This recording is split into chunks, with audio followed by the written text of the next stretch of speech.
Hey everyone, Gil here at Gray Man Prepping. On this episode of Your Prep for Today, I want to talk to you about soup mixes.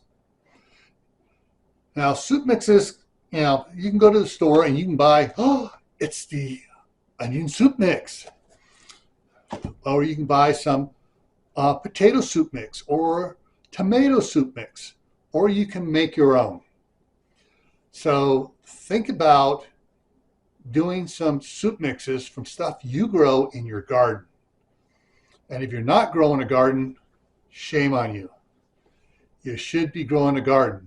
And anybody says, well, preppers don't need to grow a garden until everything goes south. No, you need to grow a garden now so you can learn the skills properly and how to deal with pests and stuff in your garden so you don't wind up with a dead garden immediately.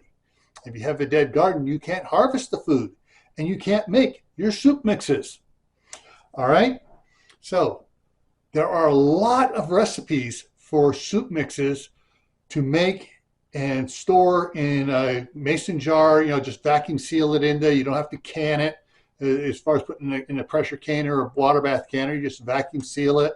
You can put it in the seal-a-meal bags, the Mylar bags, whatever you want to do. But you can make soup mixes and have them all ready to go, pre-measured out, and you just write how much water you need to add to it, or how much beef broth or chicken broth or turkey broth you want to add to it to give you your soup.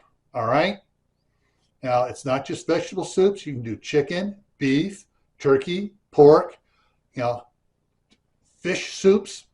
Yeah, some people love fish soups. Check out Uncle Al at Diebold Frog 79. He's always talking about fish soups. So, stay happy no matter what life throws at you. Stay safe. Don't go out and do anything foolish. Keep adding to your preps. Water, food, medicine, clothing, and skills. Learn a new skill. Learn to cook something new. All right? And get extra prepared for this winter.